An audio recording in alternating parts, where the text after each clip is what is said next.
broadcast network, AfterBuzz TV.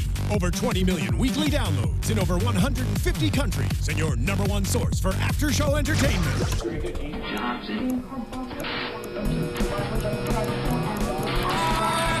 AfterBuzz TV, the destination for TV superfans. Producing aftershows for over 300 of your favorite TV shows.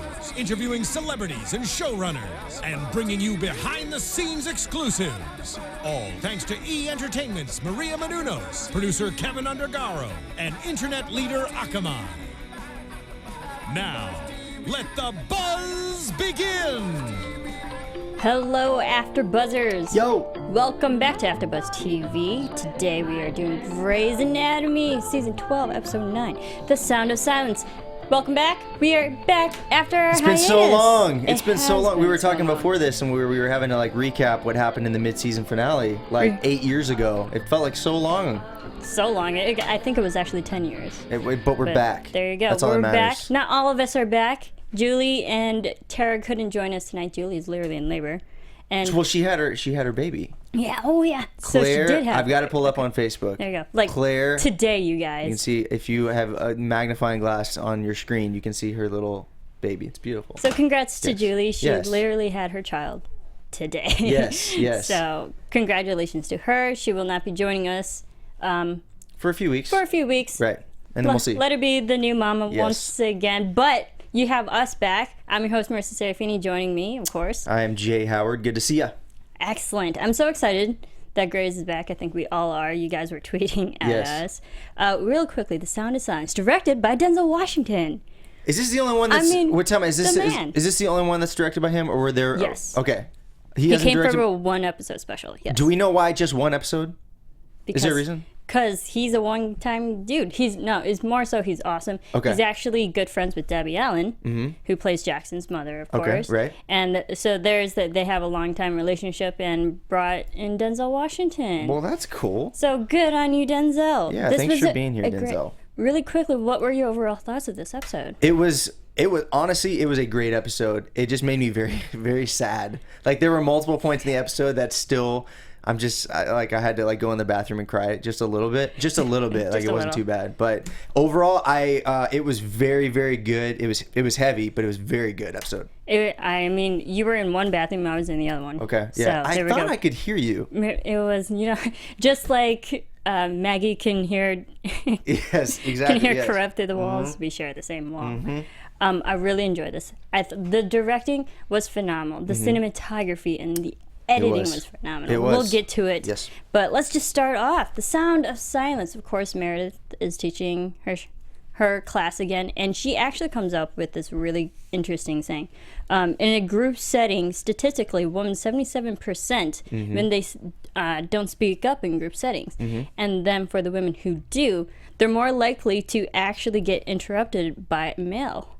Which is an interesting fact that I believe, and it's that's what's cool about this show. Honestly, they're so good at kind of sliding in these cultural facts, these cultural things that we kind of take for granted right now. You know, we know that it does happen, and then when you think about it, because she said it in even the line, it really comes down to science. But that is the thing. When they were talking about that in that shot, the person that they panned over to was who?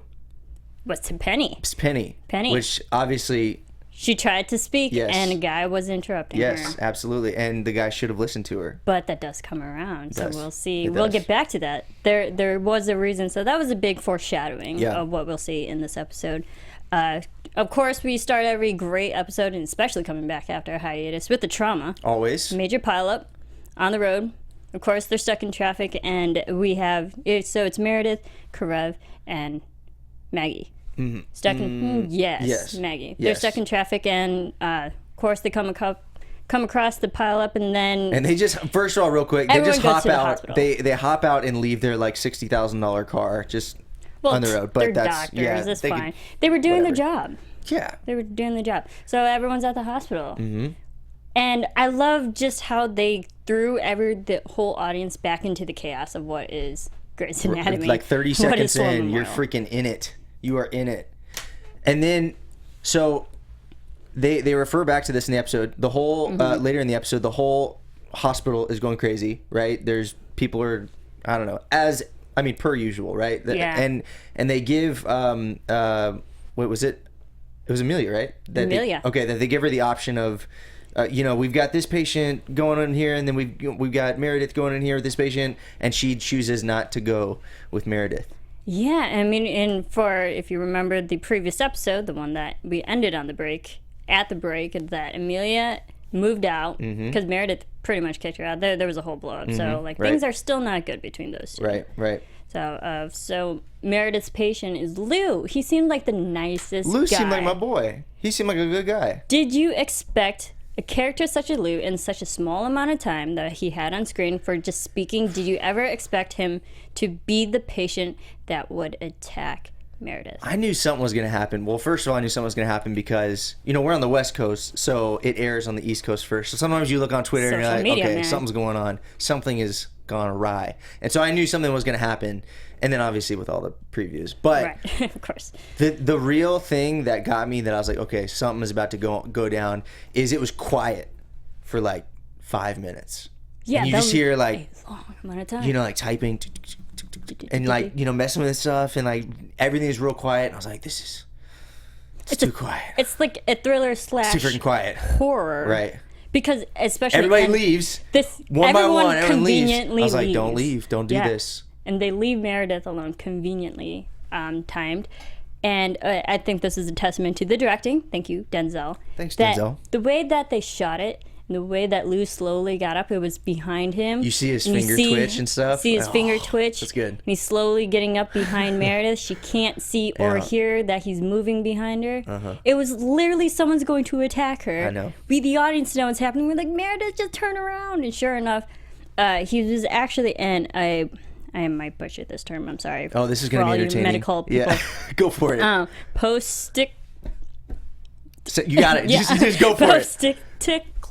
Posting. Oh my goodness. Just if you make it up, like hypochondriatic posticlial. Yeah, postictal. He pretty much Lou suffered a subdural hematoma, which left him in a state where he's temporarily in aggressive state, but he has no awareness that this is happening. And it happened so fast, and that the way they shot it, the audio does in a way cut out. You hear and see Meredith get tossed around. You just hear the struggle, And then they cut to the next adjoining rooms and the chaos that's already still going on outside the hospital.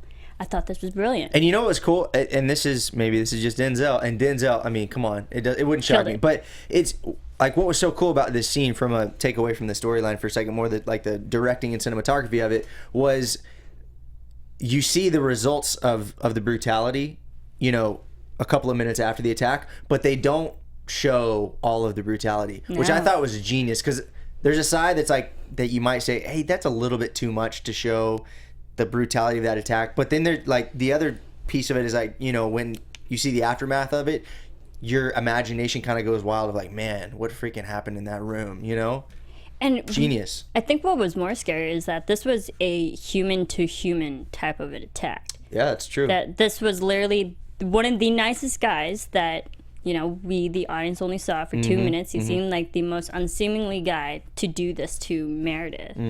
And I liked his build-up and the surprise that happened. And it reminded me of, I don't remember what season that was, but when the guy came in and shot up the hospital. Oh, yes. It reminds me, it reminded me of that finale, It reminded me of ER. Did you watch ER? I hope fans of Grey's Anatomy watched ER first, because I sure did.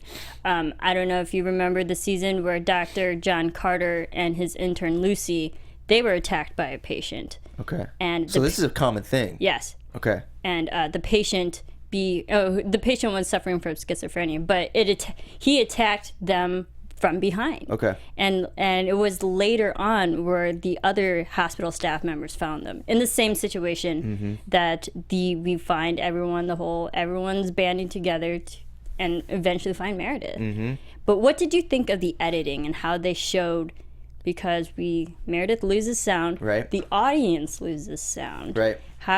What did you think of how they just showed that and conveyed that on screen to us. Well, so, one of the things that struck me was there, like 50% of this episode was Silence. basically in silence. Literally silence. The sound of silence. And I just real quick, I thought they weaved that the idea, the theme of silence throughout the episode just really well. I mean, even just with her monologue in the beginning about speaking up, and at the end, speaking up.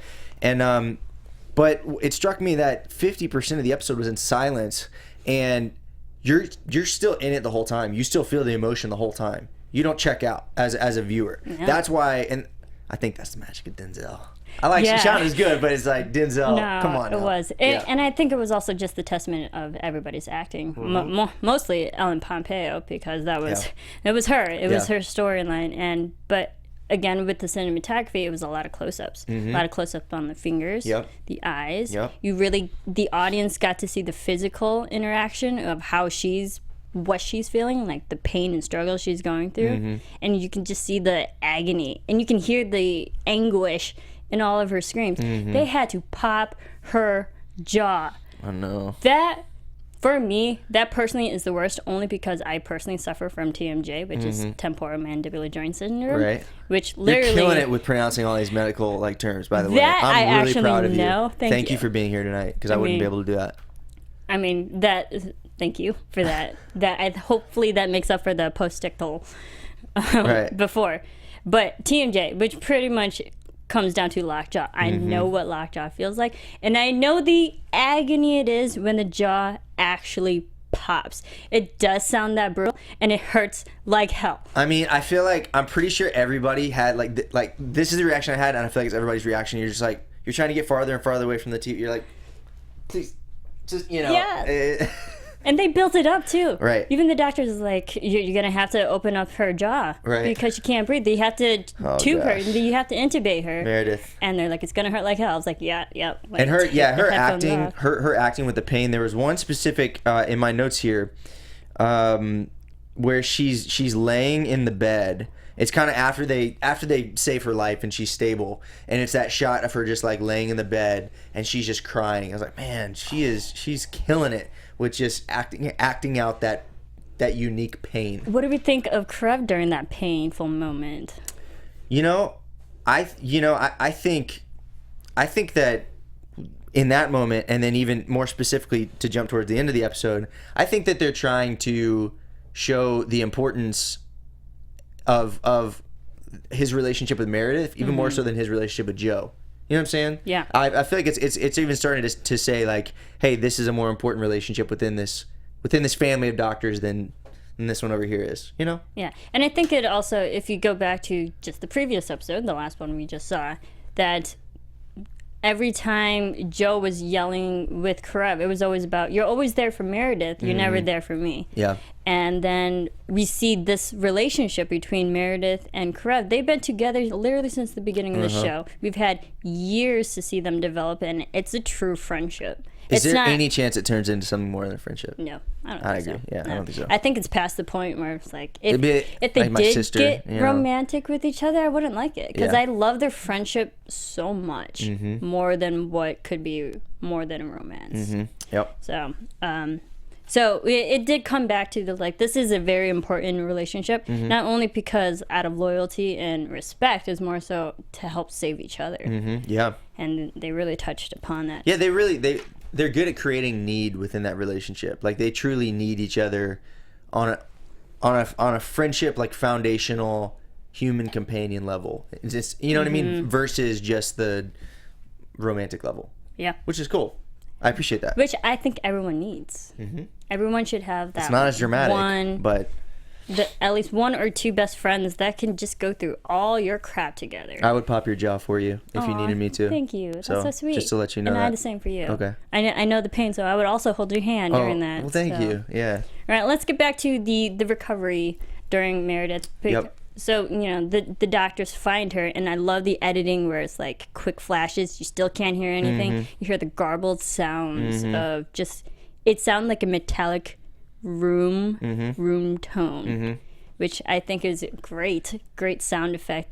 Just adds that she's literally trapped. And not to be all over, like, not to be all over Denzel. I don't want to beat the Denzel thing to death, but I feel like I could tell a difference in the editing, in the creativity and the quality of editing those shots, difficult shots in this versus the rest of the show. Is that, did you see that? I saw that. I saw there was way more focus on the editing and what that could convey and build tension, release tension for our audience. And I think it also a testament to Denzel's been in so many great action thriller movies that, you know, it just kind of carried over to this, which I'm completely okay with. Yeah. And speaking of Denzel, we actually have a really special guest here. No, I'm just kidding. That'd be sweet though, right? Oh my goodness. I was like, where are you going with this?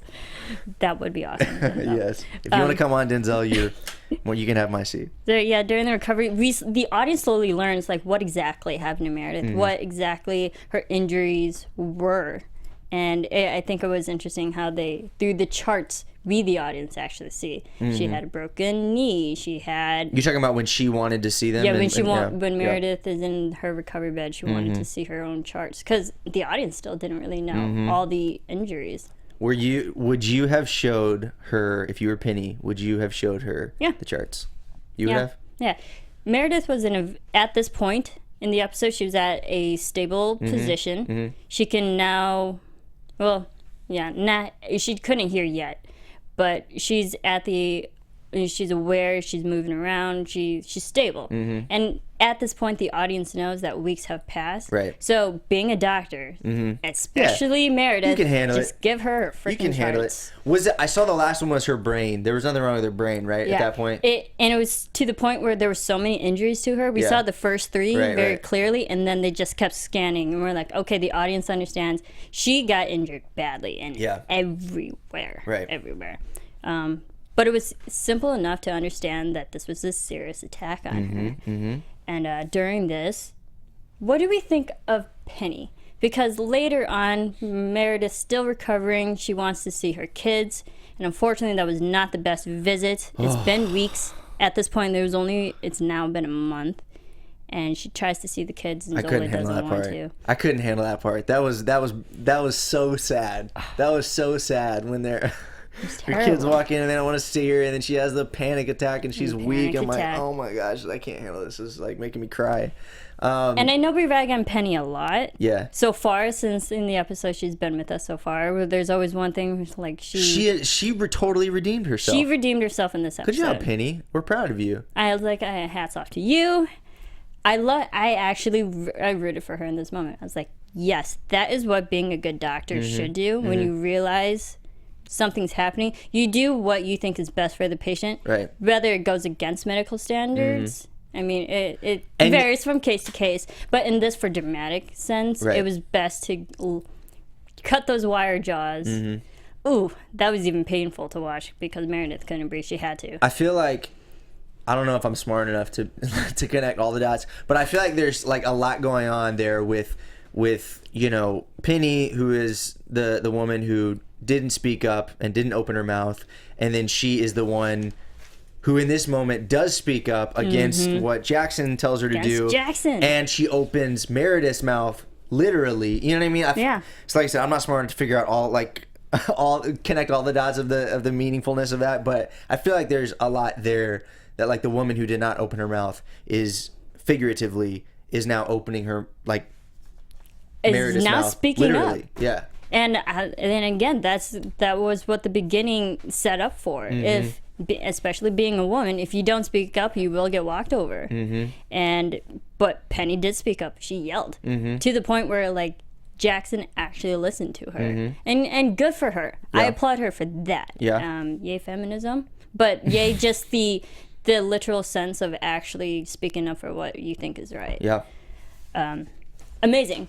So this is her redeeming. This was redeeming for her. This was definitely a redeeming She got a moment. chance to save somebody that she had hurt previously. Yes, absolutely. And then slowly we get Amelia too. We know in the previous episode, Amelia and Meredith not on good speaking terms. Amelia got kicked out. And what do we think of Amelia? Still, we know she lost. I was so confused when they showed that shot of her arguing. What is she arguing I'm over? still not positive, because was she drunk then or not? Because that's what with her argument with Weber Yeah. that we didn't hear the audio Right. for. Wasn't that what he was implying, was that she was drunk that night? But then later on she says that she hasn't drunk, hasn't had a drink in 30 days. I was confused. I didn't know what... I think the audience learned later on when Weber told Meredith that Amelia got drunk that night, and then now that makes that arguing scene make sense because we, the audience, didn't hear the audio. Right. So maybe it was Weber trying to kick Amelia out, and she was drunk. But then later in the episode, Amelia says that she had a little 30-day coin or whatever that she hadn't had a drink. Yeah. So from that night. Oh, okay. From that night. Shoo. Yeah. No. It's been 30 days from. Okay, I got you. You see what audio does? It helps us figure things out, and we didn't have the audio. You shouldn't have made it so quiet. Otherwise, I would have figured this out a lot sooner. I got you now. I'm with you. This is why we do the show, so we figure out the answers. Well, I'm assuming everybody else out there is with me, and they didn't get it either, and you just enlightened them. That's the story I'm gonna tell myself. I like that. That was a really organic thought train that you had. Yes, that absolutely. Was amazing. So okay, so Amelia tries to come visit. She's drunk. Mm-hmm. Weber stops her, and then Weber now tells Meredith to forgive her. Yeah, to forgive her. Weber does take Meredith on the walk, and the whole theme of forgiveness, like what exactly did say, as I refer to my notes. Forgiveness is a powerful thing. It's talking about Amelia. It's just enough to remind you what's missing, meaning Derek, but not enough to bring him back. So what Amelia means to Meredith during this, that was amazing. Well, and it sums up Amelia's character. And he says even more summative is forgive her for being the wrong shepherd. You know? Yeah. It's like, oh. So it's like, yeah, she's here. Trying. Yeah.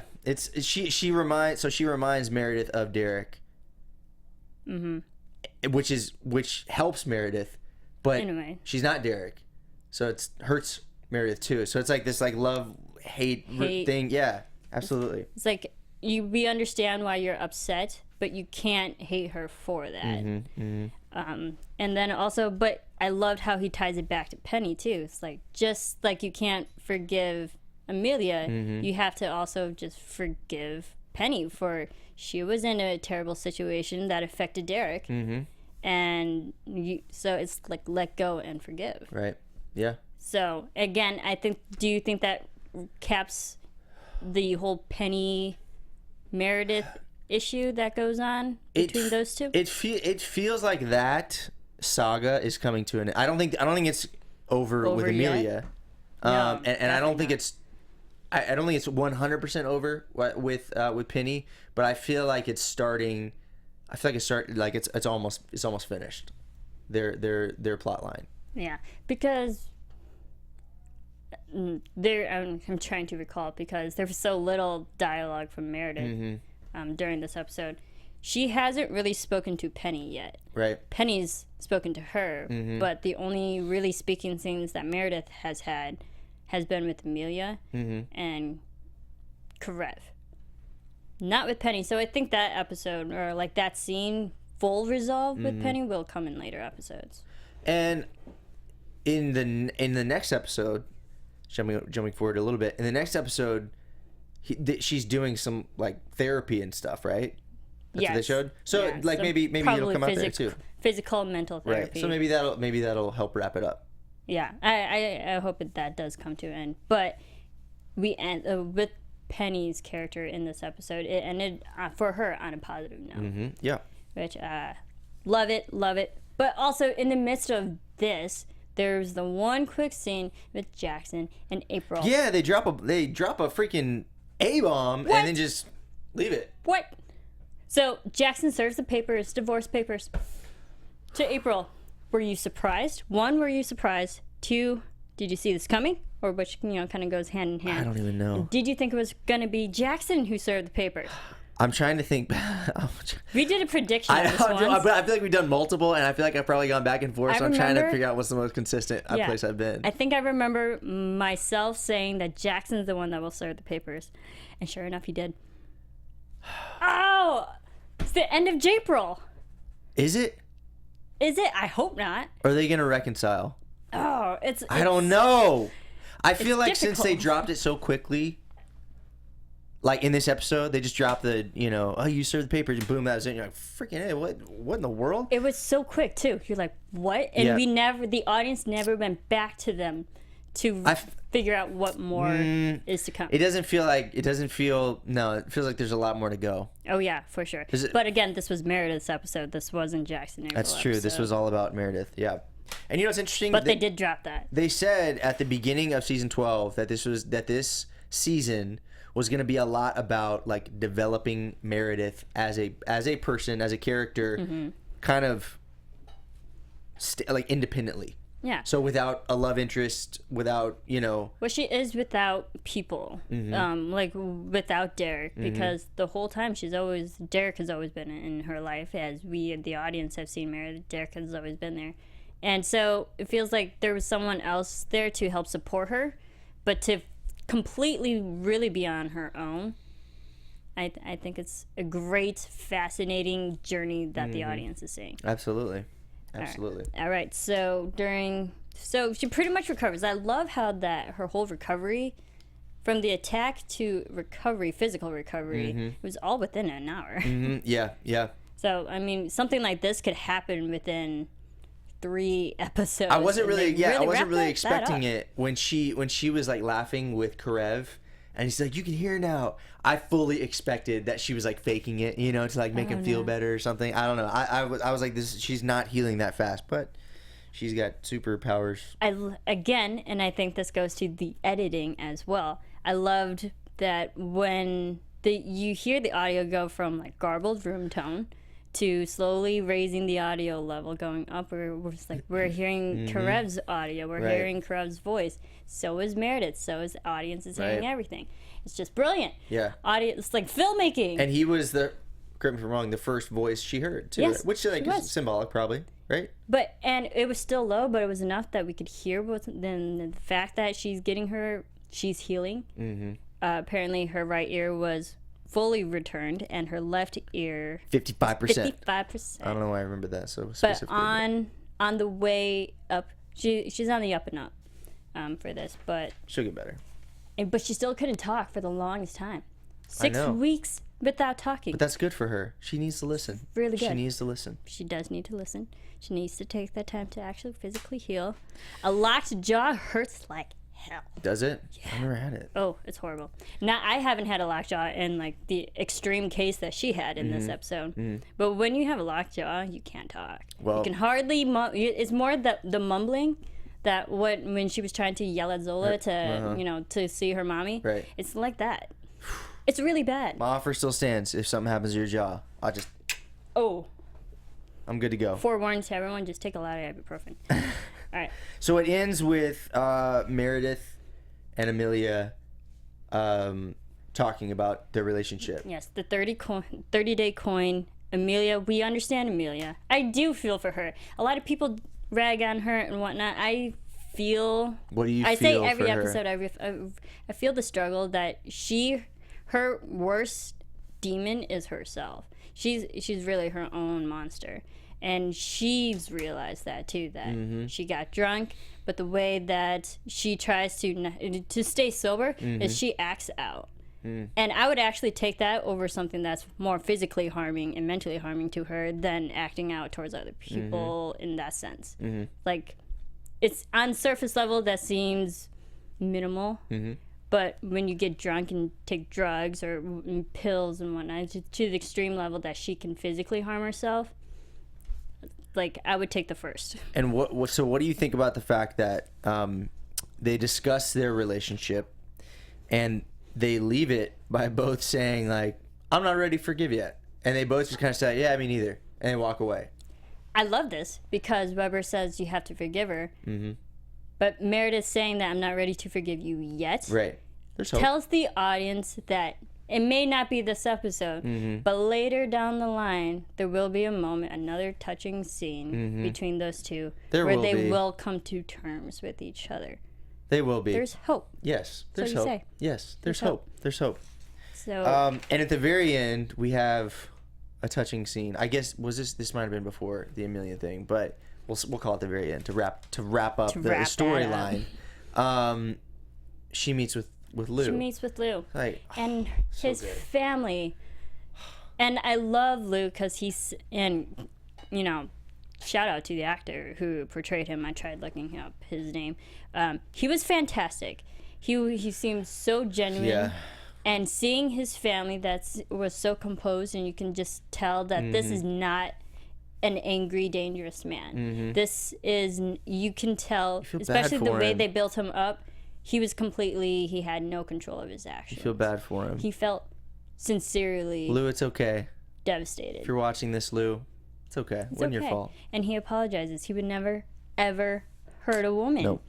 And I believed it. Did you believe it? I did. I want to be friends with Lou. I know.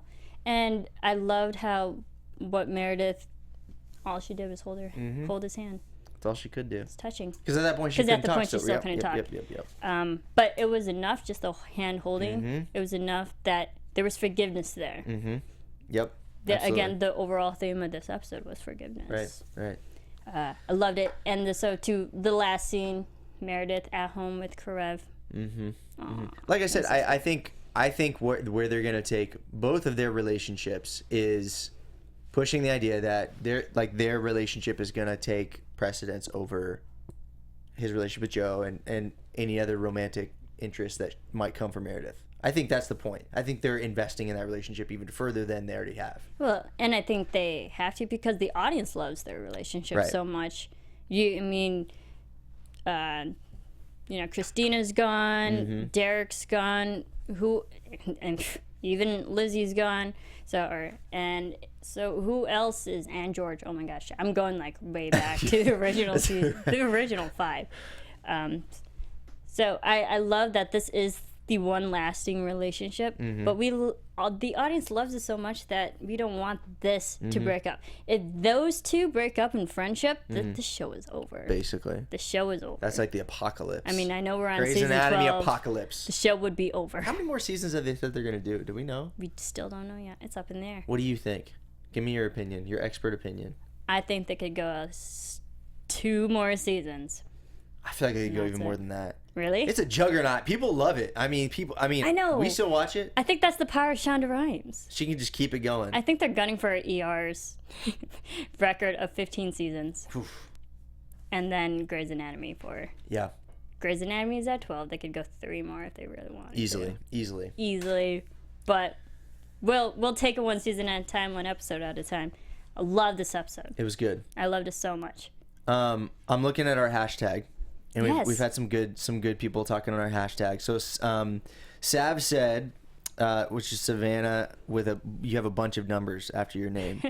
And if you want to use our hashtag, it's ABT ABTV Grace. ABTV Grace. Sorry.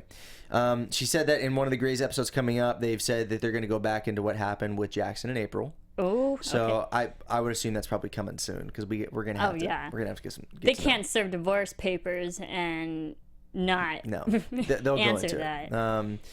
Jacqueline said, "Is it ABTV Gray's time yet? Bring it on! Oh, we see you. Oh, for sure it is." Deborah said, "What's up?" Deborah Battle said, "What's up?" TV Nerd said, "What's up?"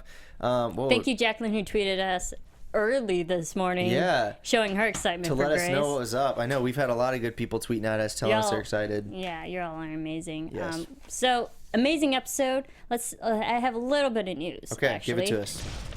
AfterBuzz TV News. So we know Denzel Washington came in as a director. Thank you, Denzel. It was amazing.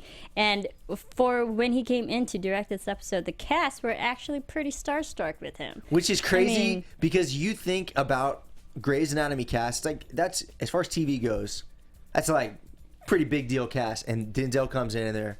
That tells you how big of a deal Denzel is. And especially is. just winning the Cecil B. DeMille Award in January. Right. A month ago. Yep. As of now, we're putting a timestamp on this episode. The month before this aired, and like probably a month after that that happened when he directed this. But he's a very well-established actor. Mm-hmm. He's an Academy Award winner. He's been in movies. He won. He's an A-list. And he's a good dude. Yes, and I love his. I don't know if you've ever seen Denzel's inspirational speeches, but go watch them. They're amazing. I've listened to them. But going back to this news, the so the cast were starstruck, and Sarah Drew, who plays April, she said he's a powerhouse, and it was really exciting to get the chance and opportunity to work with him, adding that her and, her colleagues were intimidated at first. And Jason Drew, who plays, Ben Warren, Right. he's talking about Denzel. He says he shows up and he's just a funny, great guy and a really great director. And it was reassuring to be like, okay, he puts you at ease, and that was great. Yep. And then also, one more thing, Grey's Anatomy actor says he won't replace McDreamy, according to Inquisitor.com. So the actor, Gian, oh my gosh, names, He's Australian, you guys. right? Or New Zealand? Or Actually, I don't know. Let us Okay. know, you guys. The actor Giacomo Gianniotti joined the cast Sounds as Italian. DeLuca. DeLuca. Yes. Oh, that guy. Right Okay. after Derek Shepherd, Right. died, unfortunately. And Gianniotti told the audience that I came in directly after they killed off Patrick Dempsey, Derek Shepherd. So there was a lot of stigma that I was going to be replacing him, which is not true at all. He continues, I'm just a new character on the show. I'm not filling any voids. I've just been getting those crazy tweets. He's really pretty much just we thought that might be the case. putting out those Yep. fires. Yep.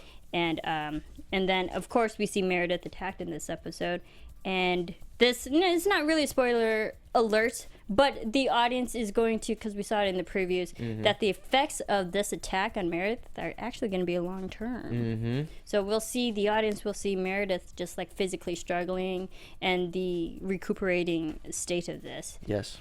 Which will be fascinating.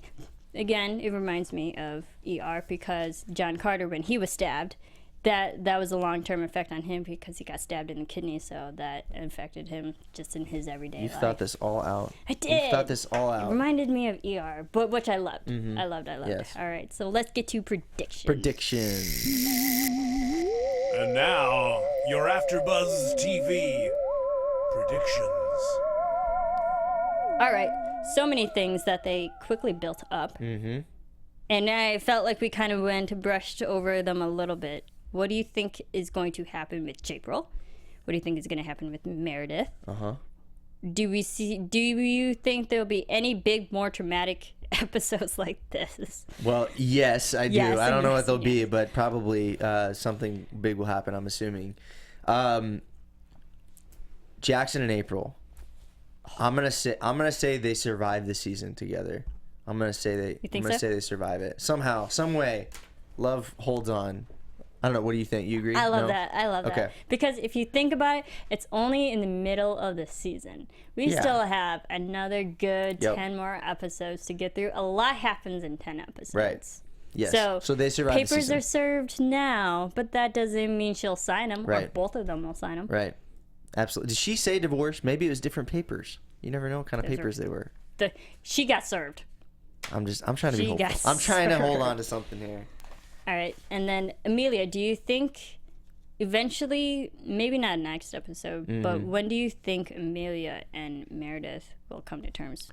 I feel like, honestly, they're probably never going to come fully to terms.